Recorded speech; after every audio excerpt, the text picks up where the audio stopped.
Amrit noni pain oil, ನೋವಿಗೆ ವಿರಾಮ, ದೇಹಕ್ಕೆ ಆರಾಮ. ಎಲ್ರಿಗೂ ನಮಸ್ಕಾರ.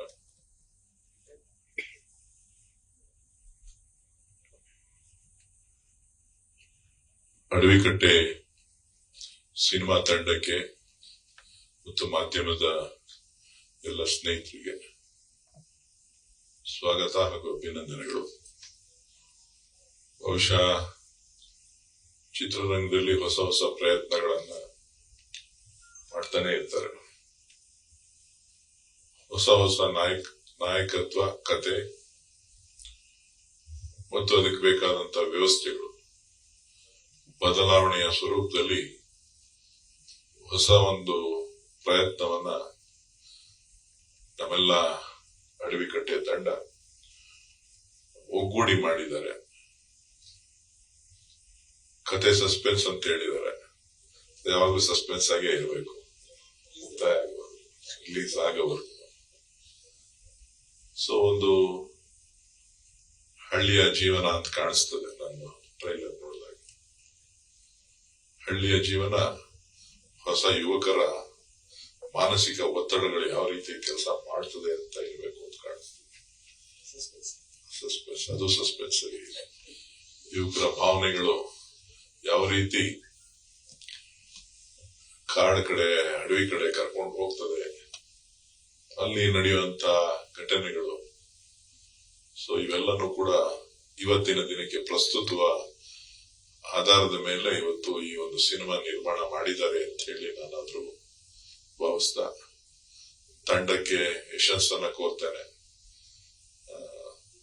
ತಾಯಮ್ಮ ಪ್ರೊಡಕ್ಷನ್ ತಾಯಿ ಹೆಸರಿನಲ್ಲಿ ಇವತ್ತು ಈ ಒಂದು ಚಿತ್ರ ನಿರ್ಮಾಣ ಆಗ್ತಾ ಇದೆ.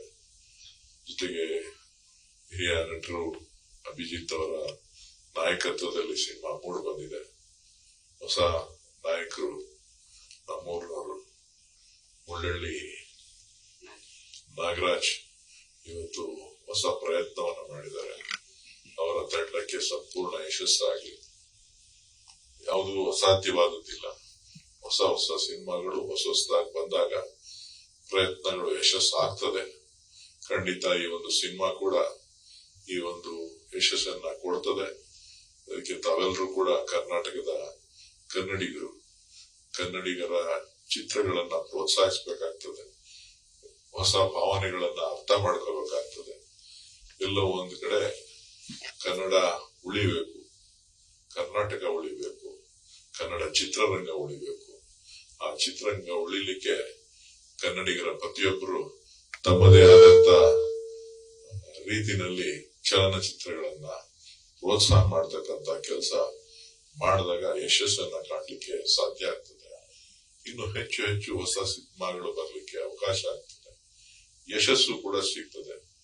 ಇವತ್ತು ಬಹುಶಃ ಕನ್ನಡಕ್ಕೆ ಒಂದು ವಿಶೇಷವಾದಂತ ಸ್ಥಾನಮಾನ ರಾಷ್ಟ್ರೀಯ ಮಟ್ಟದಲ್ಲಿ ಮತ್ತು ಅಂತಾರಾಷ್ಟ್ರೀಯ ಮಟ್ಟದಲ್ಲೂ ಕೂಡ ಕನ್ನಡ ಚಿತ್ರರಂಗ ಗುರುತಿಸಿಕೊಂಡಿದೆ.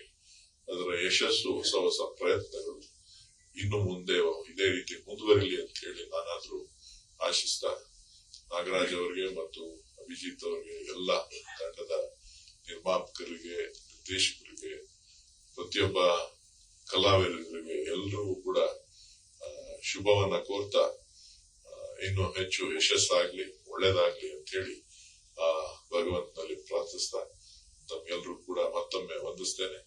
ಮಾಧ್ಯಮದವರು ಕೂಡ ತಾವು ಕೂಡ ಹೆಚ್ಚೆಚ್ಚು ಪ್ರಚಾರ ಮಾಡಿ ಕನ್ನಡ ಚಿತ್ರರಂಗಗಳು ಯಶಸ್ವಿ ಆಗ್ಲಿ ಅಂತ ಹೇಳಿ ತಾವು ಕೂಡ ಅದಕ್ಕೆ ಬೆಂಬಲವಾಗಿ ನಿಲ್ತೀರಿ ಅಂತ ಹೇಳಿ ನಾನಾದ್ರೂ ಭಾವಿಸಿ ನನಗೂ ಕೂಡ ಅವಕಾಶ ಮಾಡಿಕೊಟ್ಟು ಬರಲೇಬೇಕು ಅಂತ ಹೇಳಿ ನಮ್ಮ ಹುಡುಗರೆಲ್ಲ ಕೇಳಿದ್ರು.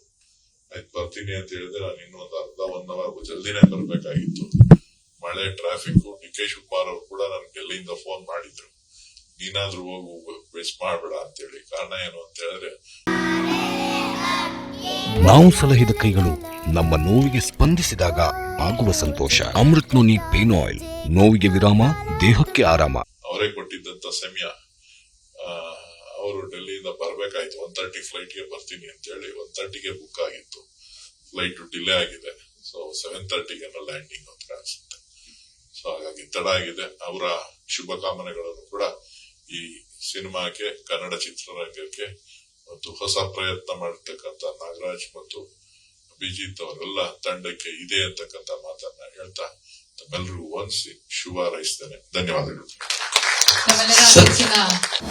ಅನುಕ್ಷಣದ ಸುದ್ದಿಗಳಿಗಾಗಿ ವಿಸ್ತಾರ ನ್ಯೂಸ್ ಯೂಟ್ಯೂಬ್ ಚಾನೆಲ್ ಸಬ್ಸ್ಕ್ರೈಬ್ ಮಾಡಿ. ಹೊಸ ಸುದ್ದಿಗಳ ನೋಟಿಫಿಕೇಶನ್ಗಾಗಿ ಬೆಲ್ ಐಕಾನ್ ಕ್ಲಿಕ್ ಮಾಡಿ. ಲೇಟೆಸ್ಟ್ ಅಪ್ಡೇಟ್ಸ್ಗಾಗಿ www.vistaranews.com ವೆಬ್ಸೈಟ್ಗೆ ವಿಸಿಟ್ ಮಾಡಿ. ಅಂಗೈಯಲ್ಲೇ ಜಗತ್ತಿನ ಸುದ್ದಿ ತಿಳಿಯಲು ವಿಸ್ತಾರ ನ್ಯೂಸ್ ಕನ್ನಡ ಆಪ್ ಡೌನ್ಲೋಡ್ ಮಾಡಿ.